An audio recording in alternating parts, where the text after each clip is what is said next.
क्या हुआ? आज फिर खुद चलकर आई लक्ष्मी को तुमने मना कर दिया। ऐसे कब तक चलेगा? इतने अच्छे दाम जमीन की मिल रहे थे, तुमने फिर एक ग्राहक वापस लौटा दिया। अच्छे खासे पैसे वो तुम्हारी बंजर जमीन के दे रहा था। अरे इतने तो कोई भी नहीं देता। चारुलता, चाहे मुझे इस जमीन के कोई लाखों रुपए भी देगा तो भी मैं अपनी माँ की दी हुई आखिरी निशानी किसी को नहीं बेचूंगा। फिर बैठे रहो गरीबी में अपनी माँ की निशानी को सीने से लगाए। इस बंजर जमीन पर कोई खेती नहीं हो सकती। ऊपर से अगर कोई इसे खरीद कर इस पर कुछ बनाना चाहता है तो तुम बेचने को राजी नहीं हो। आखिर हमारा क्या होगा? हम अमीर हो सकते हैं पर तुम हो की ढीठ बनकर बैठे हो। तुमसे तो बात करना ही बेकार है। जा रहा हूं मैं, और कान खोलकर सुन लो, मैं अपनी जमीन नहीं बेचूंगा। किशन के माता पिता नहीं थे, उनके पास एक बंजर जमीन का टुकड़ा था। किशन की माँ ने मरते समय किशन से कहा था कि वो इस जमीन को उनकी निशानी समझकर अपने पास रखेगा। यही सोचकर किशन ने आज तक अपनी जमीन का टुकड़ा किसी को नहीं बेचा। उसके पास बहुत से ऐसे ग्राहक आते थे जो उसे मुंह मांगा इनाम देना चाहते थे, पर किशन सबको मना कर देता था। यही बात उसकी पत्नी चारुलता को पसंद नहीं थी। वो तो चाहती थी कि वो उस जमीन को बेचकर अच्छे पैसे कमा ले और उनकी गरीबी दूर हो जाए। इसीलिए वो किशन से गुस्से में रहती थी। किशन गांव में मजदूरी का काम करता था और जो थोड़े बहुत पैसे वो कमाता उनसे वो घर का गुजारा करता था। एक दिन किशन किसी काम से शहर गया हुआ था। पीछे से चारुलता ने वो जमीन किसी दूसरे गांव के साहूकार को बेच दी। किशन इस बात से अनजान था। ये लीजिए बहन जी, जमीन के पैसे गिन लो, पूरे 15 लाख रुपए हैं। 15 लाख रुपए?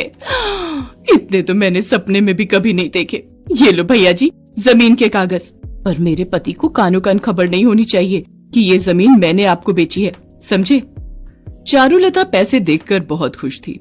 उसने किशन को अभी इस बारे में कुछ भी नहीं बताया था, पर अचानक अगले दिन वो साहूकार चीखता चिल्लाता चारुलता के घर आता है। अरे तुमने मुझे कैसी जमीन बेच दी जहाँ पर भूत प्रेतों का वास है? मुझे ऐसी जमीन नहीं चाहिए। मेरे मजदूर काम छोड़कर भाग गए, मेरा कितना नुकसान हो गया। ये अपनी जमीन के कागज पकड़ो और मेरे रुपए मुझे वापस करो। कौन सी जमीन की बात कर रहे हो आप? वही बंजर जमीन जो तुम्हारी पत्नी ने मुझे पूरे 15 लाख में बेची थी।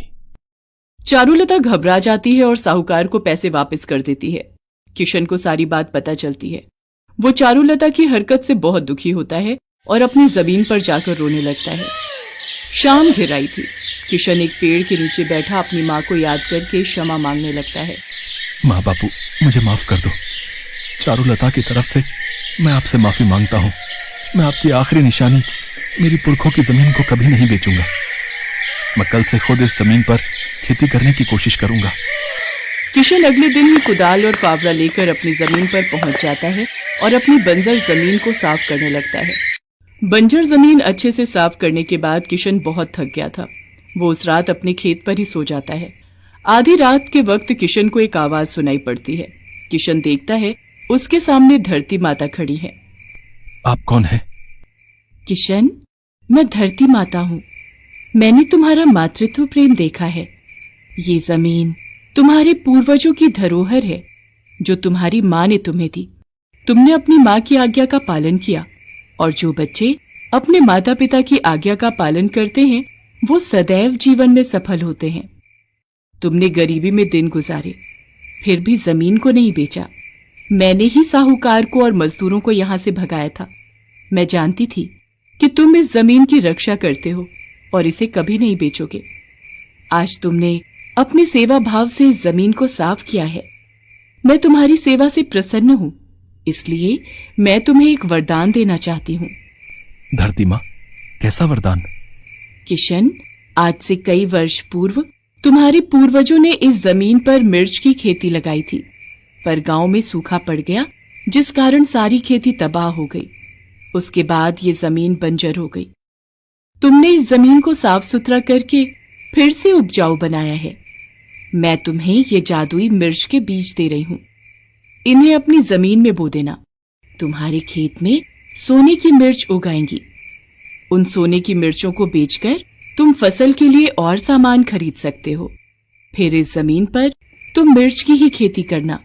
वो तुम्हारे लिए बहुत फलदायी होगी और धीरे धीरे तुम्हारे जीवन के सारे कष्ट दूर हो जाएंगे। इतना कहकर धरती माता धरती में समा गई। किशन अपने हाथों की ओर देखता है। उसके हाथ में मिर्च के बीज थे। किशन खुशी खुशी सारे बीज जमीन में बो देता है और घर जाकर चारुलता को सारी बात बताता है। क्या आप सच कह रहे हो? सोने की मिर्चों की खेती?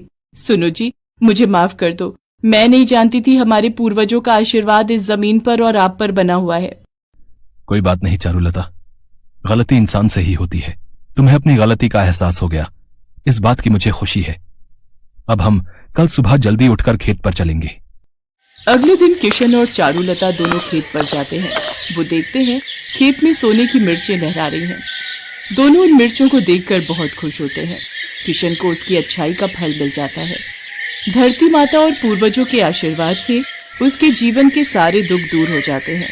किशन और चारुलता दोनों मिलकर सारी सोने की मिर्चें तोड़ लेते हैं और उन्हें बाजार में बेच देते हैं। उनसे जो पैसा मिलता है उससे किशन खेती करने की सारी मशीनें और सामान खरीद लेता है। किशन अपने खेत की जमीन पर सिर्फ मिर्च की ही खेती करता था, जो कि उसके लिए बहुत फलदायी थी।